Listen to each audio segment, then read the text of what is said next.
Thanks for joining. And let me just say, Erin, happy Yuletide. Thank you. You too. Thank you. And to any listening, you are. I can't keep track of you globetrotter. Are you in? Yeah. You're in Arizona, right? Yes. Yeah, we moved back down to Arizona. That's where my husband grew up and lived, and where we lived right after we got married. We had a stint in Washington State for about a year. I came back to Arizona with a little baby. And yeah, so went from rainy to very sunny. Yeah, never rainy.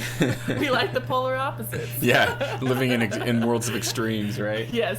And you grew up in California, so it's not like you're going to be pining for a white Christmas anyway, right? Yeah. I'm used to Christmas. For me was Santa Ana winds. So living in Southern California, it was always like dust stormy, windy on Thanksgiving and Christmas, and we had this huge avocado tree that nobody had trimmed in its lifetime, so it was giant. And so the winds would come, these hot, sandy, icky winds would come, and then all these avocados would just be falling from the sky. Oh no, that sounds dangerous. You'd have to watch out. But then we'd have wheelbarrows full of avocados. Oh, that sounds like heaven. And I'm so, I wish I could go back in time, because at the time, when I was younger, I didn't know any better, and I wasn't a fan of avocados. I wasn't either when I was a kid. I also was ignorant. Yeah, it's like... Nobody ever put it on toast. Buttery thing. Yeah, you have to think about it as butter, and then it's a lot better. But, yeah, so, if only. And we were living in, and it was like a farmhouse that we rented, and it was in the middle of a lemon orchard. And again, if I go back in time and just like... make all this amazing food. Right. Just like reach out your window and pluck some fresh produce. Exactly. So sheesh. Yeah, I got it was funny when the first time we moved to Utah, I was about 12, and things had seasons. It was, seasonal. Why is outside changing? Yeah, and then food was seasonal, and then we'd go. It was just like the funniest thing, and like, oh, that's. And we're like, wait, what? Avocados don't just fall from the sky at Christmas? I bought it here 2 months ago. What do you mean they're all gone? Yeah. Man, so avocado trees, I guess, when I was imagining a giant avocado tree, I was thinking that like maybe it was like many sort of fruit producing trees that like if you let them grow too much, then they stop producing fruit. Sounds like that's not the case, huh? Yeah, no, this thing was huge. I'm trying to remember if it was like it was like bacon or Haas. I think it was a Haas. There's like a couple different kinds. Yeah, I try to think how tall it was. It was taller than our house, and we had an old 2-story Victorian. It was like 120 years old. Wow. Old farmhouse. So yeah, kind of a beautiful setting. You had a cool childhood, Erin. Yeah. Sheesh.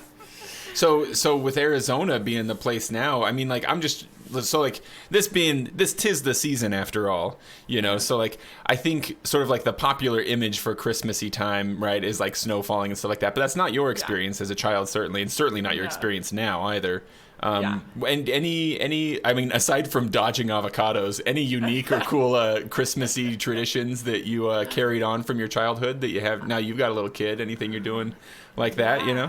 Yeah. So she's had her first Christmas, but she was a month old, so she didn't really, it was kind of just snuck in there. Yeah, she didn't really have any reaction. So now I'm excited because she's a lot more, she's gonna be one in actually a couple weeks or so.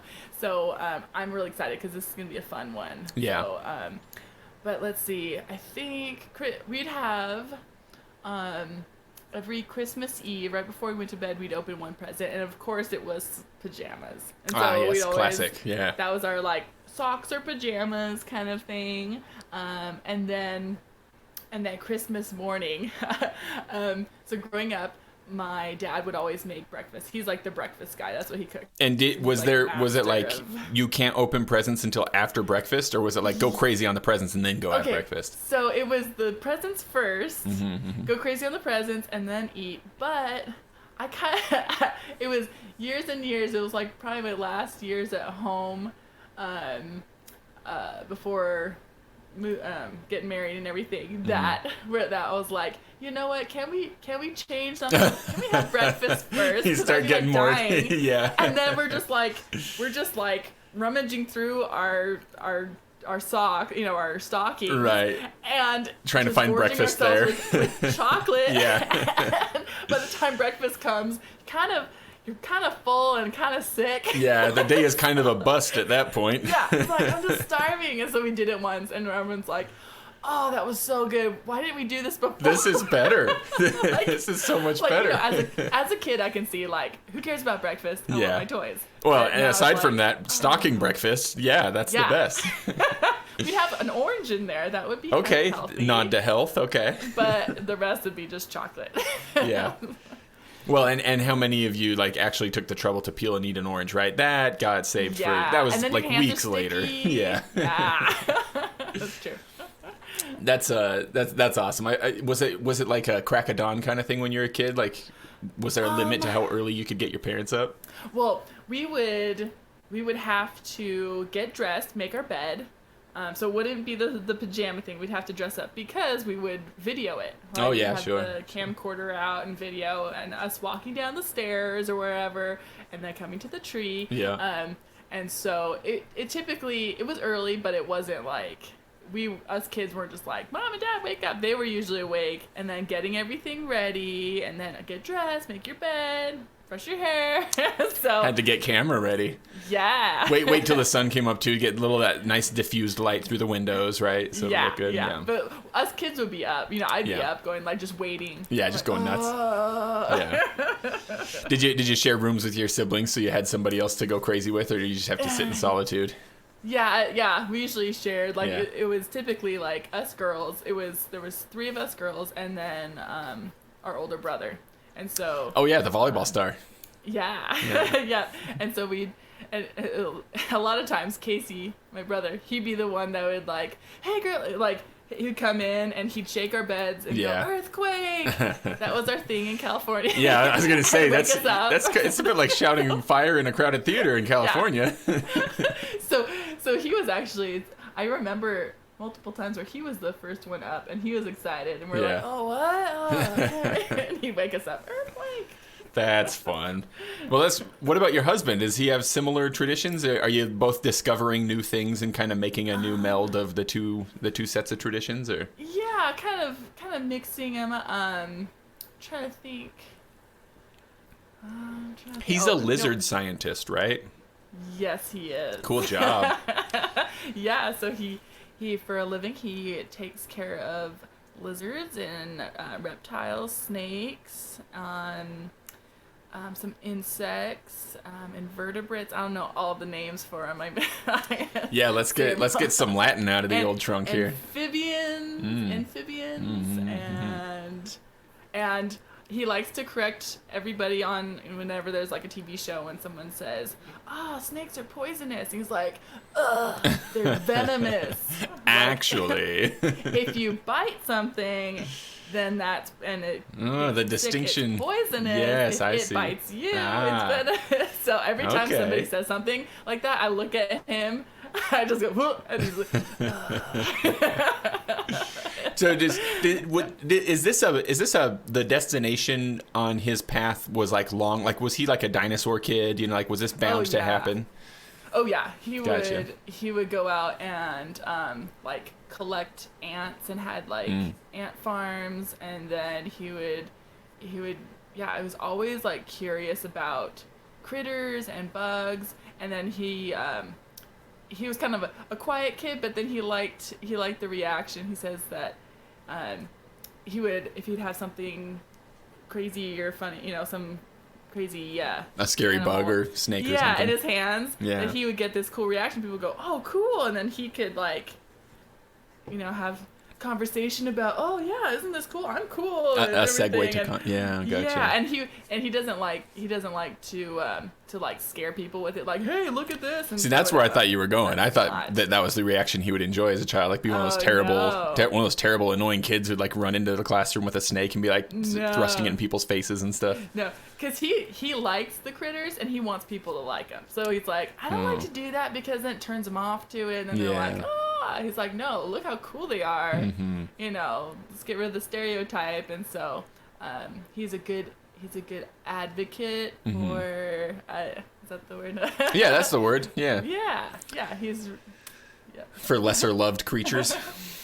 I can relate to that. My dad wasn't a bug or lizard scientist by trade, but he definitely was passionate about it. And I know that like the first time he asked my mom on a date, it was he asked her if she wanted to go out to the desert looking for bugs, and she thought he was joking, so she was like all sarcastic about it, and he was super dejected, and like it took a while to get the courage to ask her out again and stuff. Oh my goodness. But like we got pictures of me when I was a baby in our little apartment holding his tarantulas and stuff like that. And he always had pets and stuff, and we'd go release salamanders into the wild and stuff. Yeah. Oh, cool. Yeah.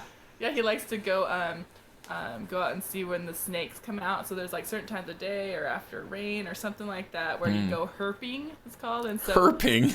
Yeah. That's a silly word. So herping. So it comes from herpetology. Okay, that makes sense. But I'm just imagining like how much worse would it have been if my dad had asked my mom, "You want to go herping?" Yeah. Like, what the heck? No, thank you. Yeah. So, so that's where he'll like to drive around, and then sometimes there'll be snakes out on the road. And you can see. So, yeah.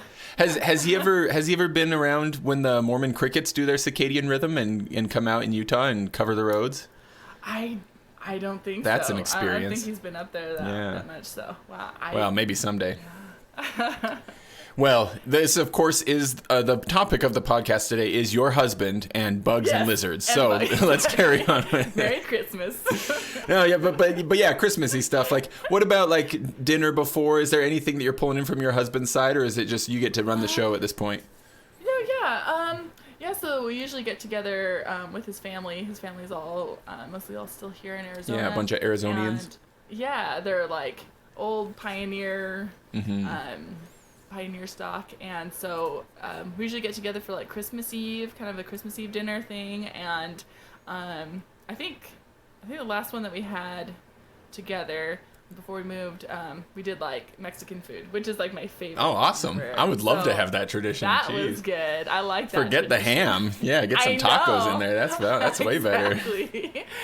So that's pretty fun. Yeah, beautiful. Yeah. Okay, here's a connection. If you ever need one to justify it. Okay. The history is maybe kind of cloudy because not everything ever gets perfectly documented. But are you familiar with tacos al pastor? Yes, that's like my favorite. Like street tacos, right? They're the best, right? So that phrase in Spanish, al pastor, is like of the shepherds, right? Like these are like shepherd tacos. Yeah, pastoral. Yeah. Yeah, exactly, pastoral. Yeah. So the like hazy history of how tacos even got into Mexico is that it was now I'm gonna blank on the precise region in the eastern hemisphere, but there was an influx of immigration in, I couldn't tell you what century. Okay, this is hazy history given by a person who does not understand it. But I've launched into this, so I'm gonna keep going. A long time ago, people from east of Mexico came to Mexico. Nice. And they brought with them this like standard way of just like cooking lamb meat, sheep meat, and putting it into flatbread and eating that, right? It was a way for shepherds to eat food while they were out taking care of their flocks for months on end. Yeah, travel food. Yeah, exactly. It's travel food. And, not being able to find a lot of sheep in Mexico, it was more typical to start using pork and beef. Mm-hmm. And anyway, that's the hazy history of how tacos got in. So you want to make a Christmas connection, to Mexican food. Yes. There you go. Yeah. You can imagine when those angels announced the birth of the baby to the shepherds, they were probably eating tacos at the time. This is awesome. Oh, I love that. Well, there you go. Justified. We should all be eating tacos on Christmas Eve. This ham is an abomination. Awesome. That's a good story. Thanks for the story. Oh, you're welcome. You're welcome. Yes. Now maybe we can make a graceful save here by tying this over to the weird history of mandolins, or I shouldn't say weird, the unexpected history of mandolins. When we talked before, Erin, we talked about how you play mandolin. And you were very kind recently to help me out with a little collaboration, an arrangement. All right, so speaking of Christmas, my favorite Christmas episode last year was the one, because we did like 6 of them just because I get excited about the holidays, was the one with Timothy Cummings. We were talking about his Christmas collection. Excuse me, just whacked my mic stand. Timothy Cummings has another collection called the Piper's Hymnal, in which he has this really old tune called Shalom, which can be played as a round. And I was like, I only have one set of bagpipes. So I asked you, I was like, hey, do you want to do something with this? And you were like, yeah. So you busted out your mandolin, which you're very good at playing, and your great big mandolin. Is it a bazooka? What do you call this thing? It's a cittern. It's a cittern. It's not a bazooki, but similar to a bazooki? Yeah. Is that you'd see that. So in a lot of like Irish and Scottish folk, like trad music, you'll see either bazookies, or citterns, and I got turned on to cittern after watching Ross Ainsley. There was a video online where I could see like up close. I was like, what is that? I'm like, wait, that's not a bazooki, that's not an octave mandolin, like what is that? There's 10 strings, there's 5 courses, not 4. And so but wait, was Ross playing it? He was being accompanied by one, right? He was playing it? I didn't realize that Ross Ainsley played one. Yeah, he plays like, they all, like him and Allie Hudson, they play all that. They just trade stuff around? Really good. Yeah. See, I watched some of their videos, but I also, I listen more than I watch. And so I've always just kind of assumed that, like, Ross is always going to be on the small pipes and somebody's playing along with him. And so I guess most of the videos, if not all that I've seen, he's always on pipes. So I didn't even realize that they were just trading stuff. That only makes their music even cooler. That's so awesome. Yeah, so I was like, what is that? And it was really cool because it was really drone. It was really drone-like. And I was like, ooh, that sounds really cool. For someone who's into piping, that drones are a draw. Yeah, because I was playing pipes at the time that I discovered that, because I was getting into, I was searching Ross Ainsley, and I'm like, oh, this trad stuff where you have more, pipes with stringed instruments, and I ran across that, and I had I think at the time I gotten a octave mandolin, and octave mandolins, if you play a mandolin, it's really small, but it kind of needs to be small for the this kind of how it's tuned in the scale and everything. It's kind of a stretch still. You have to have a kind of a big stretch sure, yeah. And so once you take that and blow it up, so it's unlike where guitar, you don't have to go up to the 7th fret to get your octave, but mandolin you do. So when you're playing the octave mandolin, it's like such a handful. It's like the difference between violin and cello. But you're still trying to play the cello like a violin. Yeah, so you have to like shift just to play in one. You have to play multiple positions just to play a single scale. You need Rachmaninoff hands for. Yeah. For oh my gosh. So I mean, I have I'm a tall person, got long fingers, and I still was just like, oh my gosh, like I love playing this octave mandolin, but it was just so uncomfortable. Yeah. I'm just like, and so I ended up discovering the cittern at that time, and I'm like, okay, I'm selling this and buying one of those instead. So just how it's tuned, it's a little bit more ergonomic for my hands. And so it's got the 5 courses, so like a banjo, I guess. What else has 5? But it's got 10 strings, right? Yeah. So courses wise, there's 5 courses. Because strings, there's 10, but like each course has 2 strings, so they're doubled up. They're do they play an octave apart, each set of strings, or are they actually they're double? Only the lowest bass note is a split, so and it's tuned odd. It's tuned 1 5 1 5 1, however you want it tuned. So if it's like the one I have, I got it made to be in the key of G, so then I can play G, capo to A, and so if I'm playing in G, it's G D G D G. So very open, ringy, So like if we were gonna imagine this, like translate it to a bagpipe chanter, it would be like if it was playing like la like A E A E A, yes. Right? Just over. It's like you just got a whole bunch of A's and E's every other one, and then you're putting your fingers on to change the notes in between. Yeah, and it's really it's a fun instrument because you can kind of, once you find a little scale, you can play a bunch of stuff, and it just, it. I don't know. It kind of makes me think of the mountain dulcimer. That's exactly what I was going to ask. I was going to say, is it like a dulcimer in that whatever you do, it sounds nice? Yeah, and so like you have your chromatic scale with your frets, but because of the ringing, you're kind of limited to these notes, but it makes you be really creative, and it just sounds really cool. Everything. So I've written more tunes on the cittern than any other instrument, which is. But you odd, just picked it up very recently. Yeah, but you've been playing mandolin for such a long time. Yeah, and so playing, I'd grown up playing mandolin, guitar, and fiddle and all these other instruments, and so it was just like, okay, here's a fretted instrument, and here's my new scale, and it was just so fun exploring with it and writing pipe tunes. So a lot of the tunes I've written, I think, except for like one tune that does not work on pipes, it has a couple notes or that it goes below the scale, but most of the tunes I'm like, oh wait, I can write some pipe stuff. So so that's been really fun, and it's funner to write pipe tunes on that because I'm better at playing that than the pipes. So I'm trying to learn how to play on the pipes now. I'm like, oh, here's this cool song. I'm like, oh, it's kind of hard. I'm not good enough. Eric Gavenhouse has told me that before, that like some of the tunes he writes, he's not really proficient at playing. He writes them. He writes great tunes, just can't play all of them. That makes sense. Yeah. It was, like if I could send this to, was it Lincoln? Lincoln Hilton. He can handle this, but I can't. But it's really cool. Like I made it like. So do you think that I've thought about this before, because I feel like I personally feel super drawn to the clawhammer banjo. I love the way that playing style sounds, and it's also super drony. And I've wondered, like, is there something in the DNA of a person that makes them like drony music, or is it just that we get used to bagpipes first and therefore have this openness to droniness?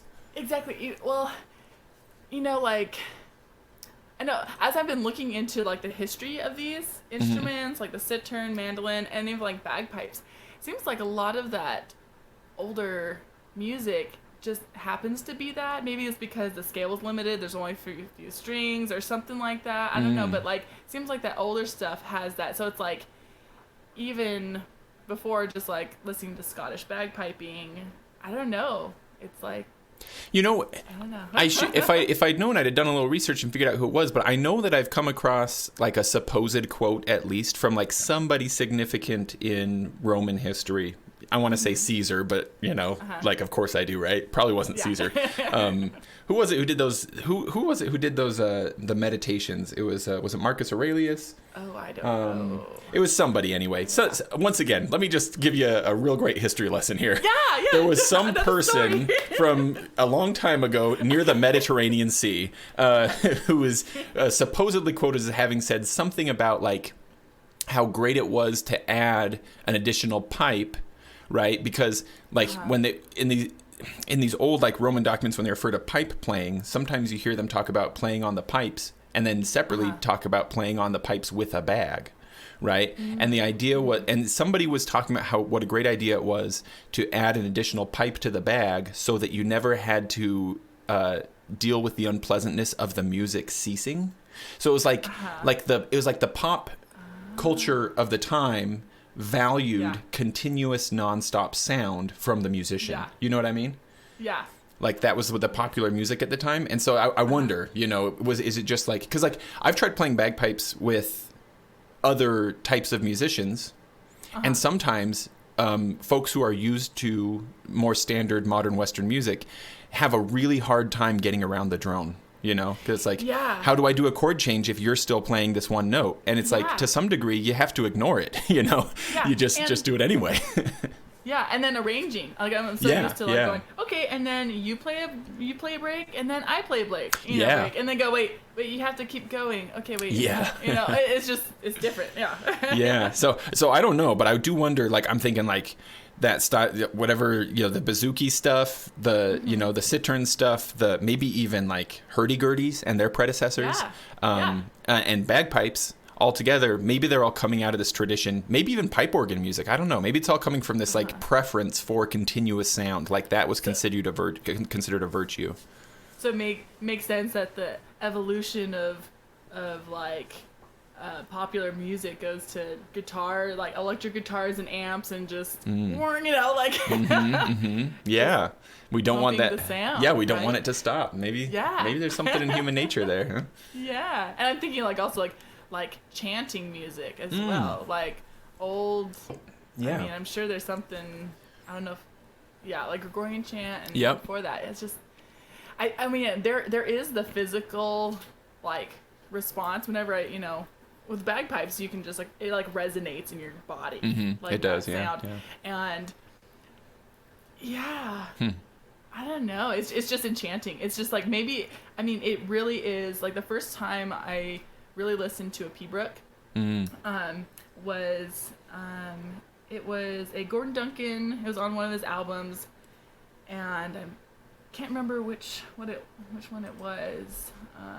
Mix something, I'm sure. Mix something, I'm sure. Yeah, you're probably right. Mix something of green something, I think it was. Yeah. Oh, was that it? Okay. I'm just using the naming conventions for Gordon Duncan songs. Yes.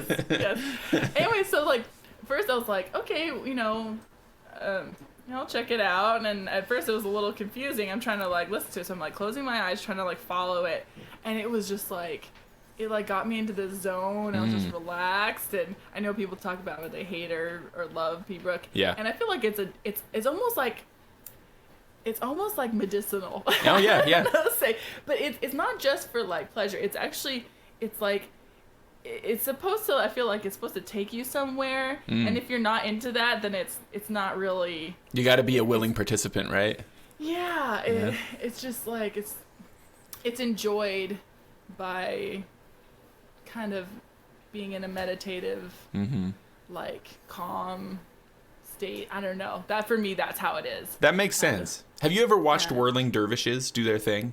Yes. I feel like that's like the physical manifestation of how I feel if I can get into that zone, either listening to Pibrook or even playing small pipes. If it's just playing something simple where you can kind of like the sound can fill up the space that you're in, you can kind of like just settle into it. Yeah. I feel like I've got a little whirling dervish inside my brain when that happens. I love that. I got to see some Turkish dancers when I was in Europe doing folk. Oh yeah, was that with the I was about to say Michael McLean. That's not the right guy. Who's the guy at BYU, the folk guy at Mark BYU? Gesselson. Yeah, Mark Gesselson. Were you with his group at the time? Yeah, so I was with the International Folk Dance Ensemble, and in Europe, they have to have a live band. And so that's why back early in the day when BYU was doing their folk dance tours, they had to have live musicians, which is so cool because like, you need us, so we get to go travel with you. And so we got to go over to, I think it was in Croatia that I got to watch them. We were touring with like a Chinese group, a Turkish group, a couple of Portuguese groups. Those are the ones I remember the most. Portugal, like the Portuguese group was cool because they had accordions and mandolins and bagpipes. So I was like, what the heck? This is awesome. I had no all your idea. favorite stuff. Yeah, all my favorite things. It's like the island of misfit instruments. Exactly. Throw all this stuff in Portugal, and then they're like, oh, we'll do something with this. Yeah, and here's a banjo. We need to introduce you to the banjo. Exactly. And then you're set. But we got to see, I remember at one point I was able to, because we'll be busy doing this and that and not always get to see the other acts. And so for this, it was like our last few shows. I got to just come out and watch the Turkish group. And not only was this Turkish guitar, I'm not sure what it is, I need to look into that, but this Turkish guitar player was like crazy. It was so cool. And then the guys started dancing, and it was the coolest thing. So that was awesome to be able to see in person. Wow. Yeah, there was something else I was thinking. Okay. Anyways, think about it. I'll play this. Yeah. I'll insert right here. I'll insert the track that we made, the one that we did. Yeah. Okay, because after we'd played it, after we'd kind of put it together, then you started telling me about the origins of the mandolin, and you were like, "Oh, it's great that we've got mandolin and pipes playing together because like maybe they've played together before." And I was like, "What are you talking about?"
Tell me about that, Erin. What is that? What's going on there? Yeah, so mandolin, I had a cool teacher. Well, I have had lots of cool teachers, but when I studied classical mandolin, my teacher Evan Marshall taught me a bunch about. Was Evan Marshall the guy who did Ave Maria, like as if it was like 3 mandolins, but it was just him playing the one? That video is ingrained in my brain. That was amazing. Oh yeah, I'll put a link to that YouTube video in the show notes if anybody wants to see. It was really cool. Yeah, he's awesome. He's a virtuoso, totally. It was like amazing to be able to take lessons from him. I was like, my mind was blown all the time. But he was telling me he got me into learning about mandolin history, and I have a classical mandolin history book that I bought. Like I have this book on my shelf. Nerd. But yeah, I was kind of like just re-looking over some stuff, and it looks like, so it comes from trying to track the genealogy back. Well, let me just say real quick, Erin, if you're at all nervous about getting the history right, I've set the bar very, very low for you, so don't worry. No matter what, you're going to be fine. Call it stories. There you go. It's stories, not history. Yeah, gotcha. So like there's so I have like in 7th century AD, there's like these folk lutes, and so lutes are just kind of like, sounds like a kind of a generic term for a chordophone, so something that has strings and it has a body and it goes over a hole and you pluck it, kind of just real generic. So requirements like to get into the lute family are pretty low. Yeah, like it's more of like a category kind of thing. Gotcha. And so we have Near East and like Egyptian versions of this that they call the oud, and actually in Arabic the oud means wood, I guess. And so it's like a wooden stringed thing. Gotcha. And then it says it got from those kinds of instruments came to Venice through trade and like crusaders and all that stuff, so that came from the eastern to Europe, and then from there in Venice in Italy, that's where it boomed, and it evolved, and you got the Neapolitan mandolin, which is more like, that's like kind of what we play now, the tuning and everything. But it's interesting, I didn't know it until just like yesterday. I was doing a little more research that there was an Italian, like the earlier mandolin before the Neapolitan mandolin was like the mandorla, or not mandorla. Mandalorian, I think is the way it's pronounced. my husband this there's a morning cosplay opportunity. my husband's like, Actually, it was known that the Mandalorian played an ancient lute, and that's where it got its name. Yeah, there you so go. That was his history, actually. There you go. But this word mandorla is actually almond in Italian, which makes sense because it's like it's like almond shaped. Yeah, that makes sense. I was like, oh my gosh. Okay, yeah, I'm finally digging it. know what it means. Yeah. Anyways, so there's this like travel from east, and it's even like it says like Egypt and coming up to Europe, kind of like the bagpipes and the chanter and stuff like that. So it's like it's this like interesting it has this long lineage, but that's so exciting. It makes me think of like where like I get excited about sort of like bluegrassy folksy music. Like very is Americana the right word? I'm not sure.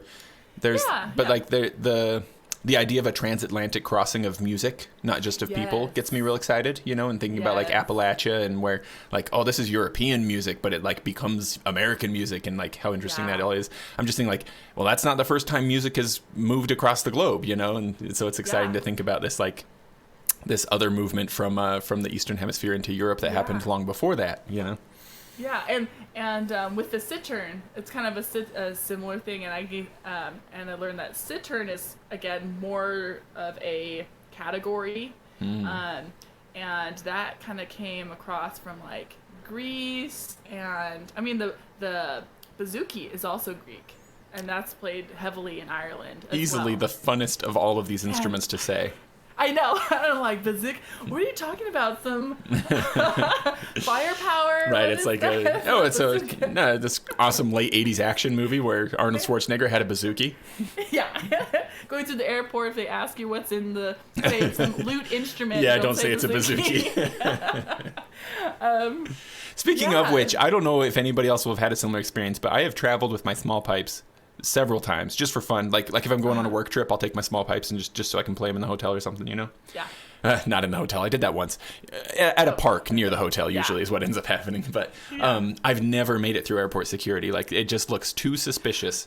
A bunch of sticks, I guess. But I even had a bagpipe maker. I bought plans for small pipes from him because I wanted to look at the dimensions, and the plans got held up in shipping because like they thought it was like plans to make a pipe bomb or something. So we play in a dangerous industry, friends, between bagpipes and bazookies. I remember reading on some, I think it was the Bob Dunshire forum, someone talking about practicing their practice chanter in their car, and some cops like, hey, what do you got there? Thinking it's like some kind of bong or something like that. And he's like, no, really, like, here, I'll play you a song on it. I swear it's an instrument. That's awesome. So that's what when we did the Shalom arrangement and recording, I was like, oh, this would be, first of all, I had this cittern made because I want to play with like small pipes. Oh yeah, it's like customed up, right? Yeah. So I had a guy in Maine build it for me, and I got to pick all my woods. I finally got to I want cherry, a rosewood back and sides, which is, and then a cedar top, which I think is like the perfect combination of warmth and was that and see, like you're a luthier, so I don't know, but is that largely cosmetic, or is it almost entirely because of how it sounds? So the wood, so for the the back and top are the most important, and those the rosewood is gives a lot of kick and volume. It's a little more rigid, and then the top. Usually you see a lot of spruce, like mandolins have spruce tops. They're very bright, but I like cedar. It's bright in sound, right? Is what you're saying, right? Yes. I see. Bright in sound. Yeah. And after having worked at Cordoba building some classical guitars, my favorite guitar was a cedar top. It was the Rodriguez, and it was just so nice and warm, and I like that dark. It kind of has a darkish sound to it, and so that works perfectly. I want that. Again, it has that. I don't know what I'm recalling. It's like this sound that I assume is this old human origin of music that I don't know that I look for. But yeah, so I was excited to put that with your small pipes. I'm like, okay, I gotta get the cittern, and then I'm like, well, doing a round, we need another voice. I was we're thinking of adding actual voices, but I was like, oh wait, I got mandolin. I mean, it's like a cousin to the cittern. It's the same tone wise. Like tonally, it's got the double string. It's got that like Eastern twingy plinkiness that's that just matches really well. And so so put that in, and I don't know, I really like the song, if I say so myself. Yeah. So I hope so. I wish that I knew more about it. Like Timothy does put like information about the tunes into his collections, which is part of what's so great about the collections. Let me just do another quick plug, because they are a lot of fun, because you can play music from these collections, but they're also fun just to read. Honestly, it's been a common experience for me to sit down with one of these collections and open it up and think I'm going to find a few new tunes, and I end up just reading for a half hour instead of playing music. But there's not a lot of info on this one. It just says it's called Shalom. It's this traditional tune from Israel-ish, probably, and that's kind of the way it is with a lot of folk tunes, of course. Somebody found a rock that had notes written on the back of it or something. I don't know. Yeah. I wish I knew more about it, but it's a cool tune for sure. Yeah. Yeah. Now how did you? Okay, now I'm trying to find a good transition here. pre bagpipes, or when I met you because of bagpipes, you were playing with Molly in the Mineshaft. Yeah. Speaking of Mark Gesselson, his daughter had previously played with Molly in the Mineshaft, and I was all excited because Mark Gesselson was already kind of a hero of mine, though I think it made him very uncomfortable when I expressed my feelings candidly. And I never saw him again, but that's maybe not the reason why. But so you were playing Molly in the Mineshaft, a very cool local. Am I boxing him in too much to say it's a folk music group? I mean, is that fair? That's okay? No, yeah, I'd say folk, and then mixed with like, I'm not sure if you'd say progressive, because it was like, or contemporary, because it was more of like 50-50 mix, and then we would do a Cape Breton tune, and then we go into a Lady Gaga tune. So it was kind of like, okay, we're gonna lure you in with this thing that it's a pop tune, and then all of a sudden we're gonna bust into this like super cool fiddle tune that is from Cape Breton, and they go, oh, this is cool. And so it's kind of a we liked it because it was like a good audience mix. Yeah. So we get young and more mature crowds that would like it. But yeah, we had lots of fun. It was a good band. So very cool band. Lots of great music. In fact, organically, the other day I was listening to I really like that song "Hard Times Come Again No More." Oh yeah. And I was listening to it. I just had searched it in Prime Music and was just listening. And Molly and the Mineshaft's version came up as like one of the top 3, and it's a really good version. I really like it. That rumbling accordion in there and stuff. It's great stuff. Oh yeah, that was awesome. We had worked on that. I think they recorded that after I'd left, because it was one that we were always like, oh, we want to do it so bad. But it was kind of a heavy arrangement. We had to come up with the strings and all the different parts, and that's a beautiful. I think it's kind of based off of the I think James Taylor. Yes, does that with he did with Yo-Yo Ma, and Mark O'Connor. Yeah, that's a beautiful. Yeah. Yeah. Well, so Molly in the Mineshaft does this Christmas concert often locally, free. Everybody gets in there, gets super packed. Fire code violation for sure. Yeah. And they'd already been doing it, but at some point a few years ago, I was all excited and lucky because you were like, hey, we need a piper for this one song, because you had this arrangement of Wexford Carol that included pipes. Yeah. And that was so fun for me. My goodness, I'll tell you what. I still am like, it was this tiny little thing, but it was so much fun. It still gets me buzzing. That then you put together a Christmas album based off of your set list for that concert, right? Yeah.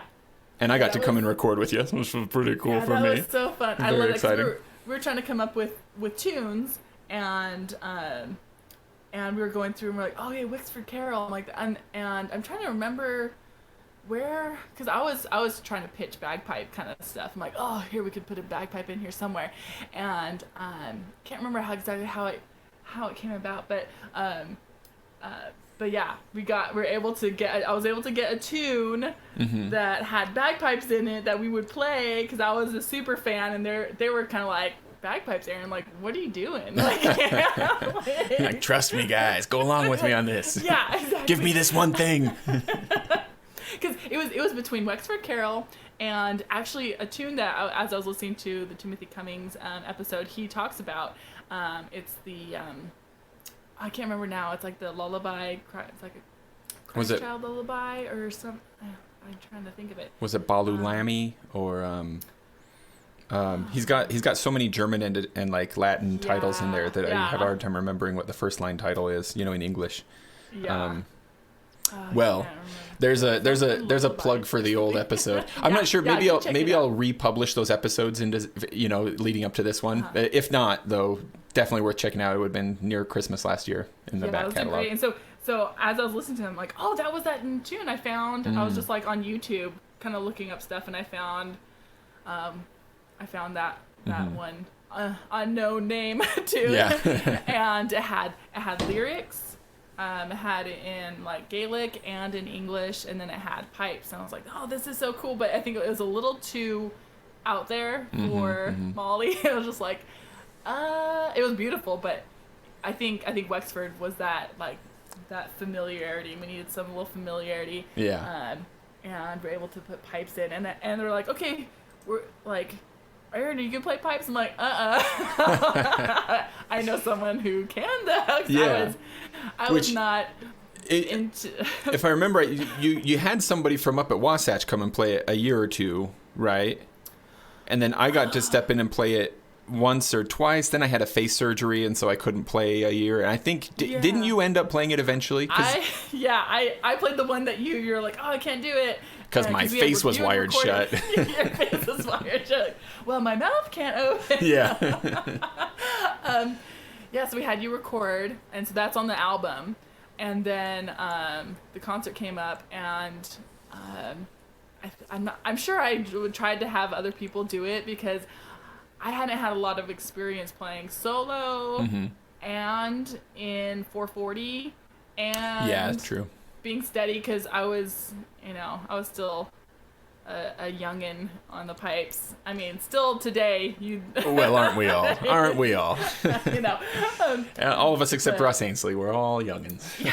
But I was so nervous. Oh my gosh, that was so nerve-wracking. But was it super cool to put down your mandolin and pick up your pipes and be like, have the audience be like, what's she doing? Yeah, it was kind of, you always, that's why you play bagpipes, right? So exactly, that is why. Yep. Go, what the heck? Yep.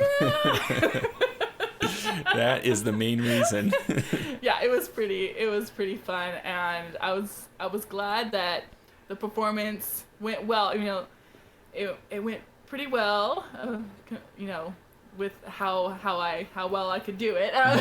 But I was worried because the practice before, something was off, and I was like losing air, and I was really having a hard time. The band was like, Erin, are you gonna be ready for this? Like, yeah. I was so Everybody nervous. else is getting a little worried about you. I was dying during the performance because I have to come in, I have to strike in, play because in the tune, the bagpipes will play the A part, and then the B part, the bagpipes are out because of it's not like there's some notes in there that just right. I'm trying to remember. Do you have to tape down the F and the C, or just the C, or cross finger it? One of those was non-standard. I think I just taped down the C. Is it just the C? I think. Yeah. That's the one. That's the tangy one. So we just played the A part, and so I had to strike in, play, and then come out, and then the band would play the B part, and then I do it again. So not only did I have to play, but I had to strike in and cut off multiple times, which is the most nerve-wracking part of playing the bagpipes. Did you try cutting out just the chanter and keeping your drones going, or did you cut everything out and then bring it all back in? I would have done that now. I have more control to be able to do that now. Oh, sure. Back then I was just it was just easier, just all on or all off. Yeah, exactly. I see, yeah. Well, it's one of my favorite Christmas albums, and I think it would be even if I didn't, know and love a bunch of the people who are playing on it. But one of my favorite things about the album is that it opens with a tune from The Muppet Christmas Carol, which is the best Christmas movie that's ever been made. And it's in a medley with Leather Breeches, which is like, how could this be? It could not be more perfect. This is really great. So I'll definitely link to the album down below. Everybody should definitely check this one out. I know that your rendition of Still, Still, Still on that album is one of the most popular ones on the internet. Oh, yeah. That one, yeah. So this album, again, is my favorite as well. We had a lot of arrangements by our band members. So Jordan did the Muppet thing. He was heading the Christmas, When We Sleep Till Christmas. And then and then we have, let's see, Alex did he did a version of In the Bleak Midwinter. Oh yeah, gorgeous. Yeah, love that one. Oh my gosh. So he changed the melody on it, and it made me listen to the words more. I'm like, oh my gosh, these words are so pretty. Oh my gosh.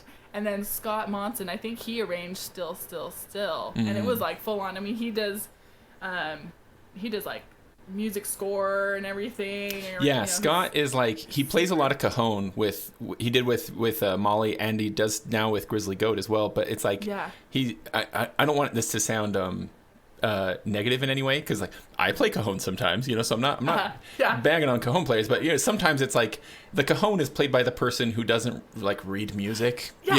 Scott is not that guy. he knows music stuff. He can play beats and stuff. No, he is like the most like music theory knowledgeable. Right. So he had this, the arrangement for Still, Still, Still, and he handed it to me. I'm like, oh great, I gotta play exactly what, I usually put your glasses do on, right? I want. So now I'm like, oh shoot. So recording studio, I was all stressed out. I'm like, I can't miss a note. Okay. Well, it's got so much good music on the album. And it feels like a lot of them are like would appeal especially to the piping crowd, because you got the Parting Glass and Old Lang Syne and other stuff on there too. Oh yeah, Parting Glass. I would love that one. Yeah. Now, and speaking of Scott, one thing that I love about this, because like, tell me if I'm wrong about this, but in Wexford Carol, it's Grace that's singing, right? Yes. And you hear Scott playing piano, and those two got married. Yes. Oh, I know. So happy. Like, yes. So let's play it here. We'll insert the audio for Wexford Carol here. Good people of this happy tide, consider well and bear in mind what our good God for us has done in sending His beloved Son with Mary holy wish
go.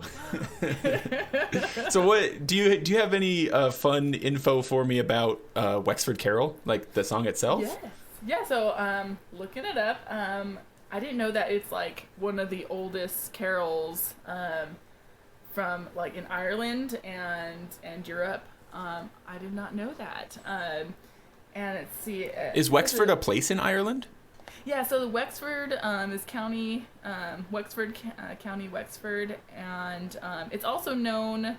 Another known its name its name for is Enniscorthy Carol, which is within, I guess it's like a town within Wexford. Okay, Enniscorthy sounds very Irish. I see. Yeah, Enniscorthy.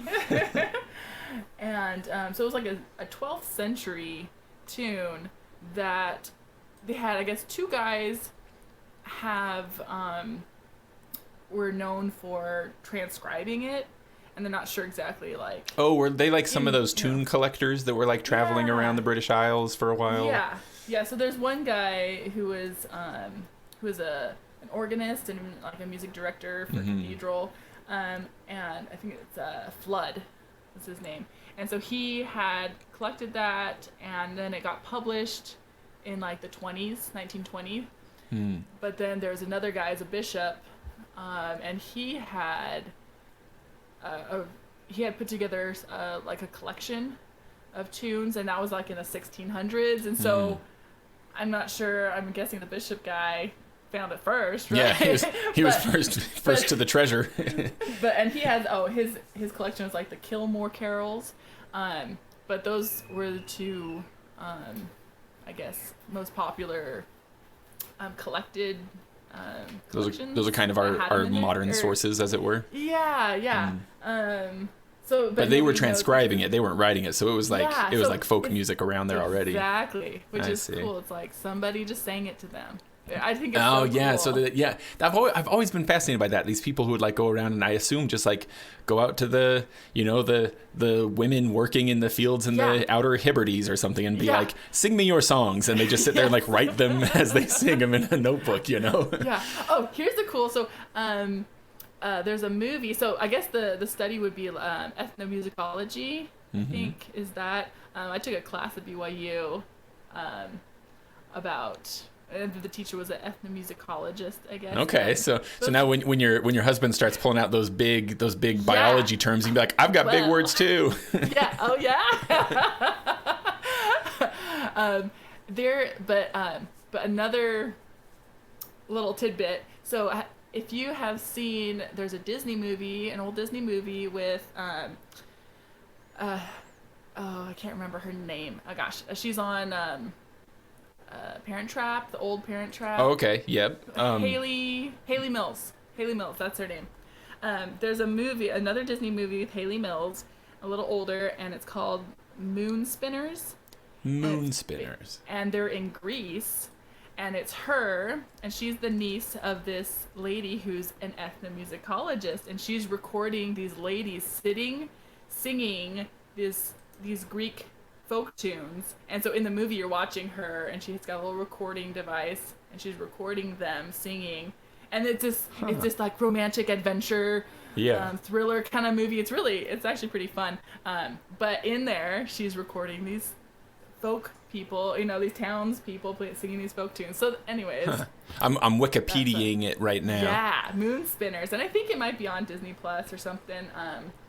But I like that movie. It's cool. And it's in Greek. And does Wexford Carol come up in it? No, it doesn't. Oh, I see. It's just the music collection thing. I see. That's the connection. Okay. So if you want to see it. And there are lizards in the movie too, so it all ties together. Sure they ate Mexican food when they went on a date.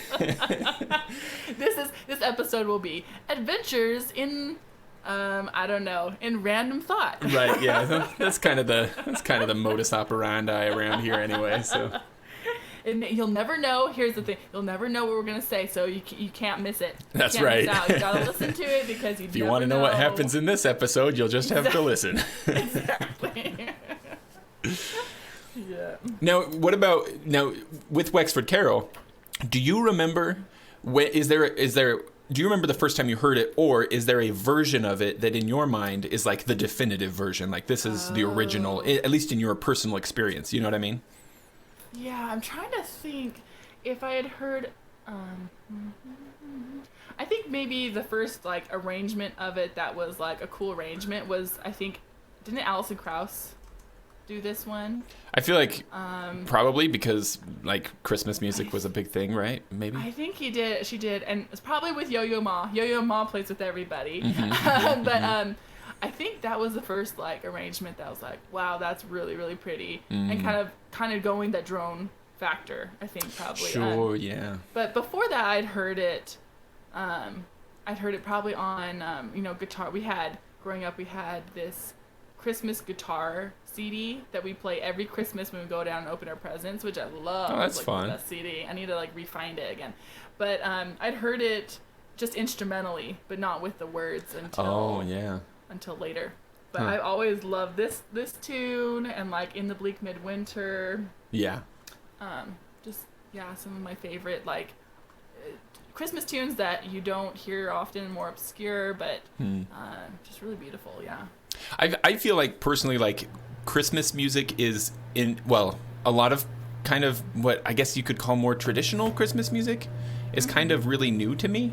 My wife and I laugh about it all the time that like for her Christmas music is your very typical like sort of Bing Crosby kind of stuff. Yeah. And I didn't know that it was weird. Maybe it's not fair for me to say weird, but I didn't know it was like anything other than standard. That for me growing up, Motown was the sound of Christmas. Oh, really? Because like my dad just really liked those Motown Christmas albums, and I thought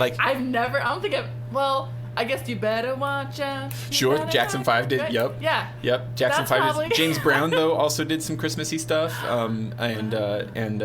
Just a bunch of the Motown folks did some Christmassy stuff, and that's just like in my head, that's what Christmas sounds like. And so it's only been in adulthood that I've like been able to like dive into like choral stuff, and I mean, there was some of that too when I was a kid, but a lot of this sort of like maybe like older Western European kind of stuff is really exciting for me in that it's kind of new to me, so it's been a lot of fun to dig through it. That's fun. Well, Erin, I've been keeping you for about an hour now. Is your sweet baby in need, or Daryl went off to get her from her nap, so did he take her outside to find some snakes on the road or something? Yeah, we should do that today. He went out driving yesterday and ran across a rattlesnake. He didn't run it over, but he got out and pulled it off from the road. He got out and touched it? Yeah. Well, he didn't touch it. He's very safety conscious. He probably took a stick or something like that. Well, he better be. He's not one of those. He's not one of those like Bear Grylls guys that will just go, hey, look how dangerous this thing is, I'm or gonna something. eat it. I'm gonna do something crazy. Yeah. He's like, they're idiots. Look at them. Like, no. Don't bother. So he probably just got a stick and kind of nudged it off so no one would run over it. Yeah, like, I see. So. Now, speaking of venomous versus poisonous, are rattlesnakes? Since rattlesnakes are venomous, does that mean are they not poisonous? Could I eat a rattlesnake? You could probably eat, probably not where the gland, it's like avoid the head venom glands are and stuff. But I'm sure I don't know how tasty that would be, but well, hey, if I wanted to open myself up to some liability lawsuits, then it's by telling people listening to the podcast it's safe to eat rattlesnakes. Well, we have a recording, James. Yeah, exactly. Hi, Tommy. Well, I'm going to make sure, so like I said, I'll make sure that there's links to that album down below. And what else, Erin, I want to get, maybe this is kind of our closing note here. I want to know, what are your favorite Christmas albums? Like if you were to give somebody a recommendation, check these ones out. Give me some recommendations if you would. Yes. Okay. So I'm not sure if Amy Grant has more than two, but we had two of her Christmas albums that I love. So Amy Grant Christmas is awesome. I think she also, in one of the tunes, she has this awesome like orchestral arrangement of Joy of Man's Desiring, that one? Joy of Man's the Bach Desire, one? yes. Yeah. And it has Mark O'Connor in it, and it's just instrumental. And so you would think it's just me singing tunes, but she does like, it's legit awesome albums. So she has 2 that I'm not sure what they're called, but any Amy Grant Christmas. And let me think, other than Amy Grant, well, the Muppet Christmas album with John Denver is pretty good. Yeah, that is a good one. I do like that one. That one's pretty awesome. John Denver's awesome. Don't let me break your concentration here, Erin, but along the exact same lines of everything that makes that album great, just a couple years ago, my wife introduced me to the Lamb Chop Christmas special. Do you remember Lamb Chop? Yes. They did like a run through of the Nutcracker Suite, but with Lamb Chop like narrating the story. Well, it's the lady, I can't remember what the lady's name was, but she's like, it's like she's telling Lamb Chop the story for like a bedtime story. So they have the Nutcracker music, but it's like, it's a great audio experience for very similar reasons. So let me just plug that one real quick, and then go ahead, give me some more, Erin. What else is good for Christmas? And that one obscure guitar Christmas album, which I will have to find. Tell you what, if you can find it, just send it to me and I'll put it in the show notes. Oh yeah, I'll put a link to it. Good. So yeah, I think those are the ones that pop in my mind as like full albums that I love listening to. Awesome. Yeah. There you go. Well, cool. I think that's probably gonna make a decent episode. Yeah. I'll just have it kind of a bit bounce around. Yeah, but that's what makes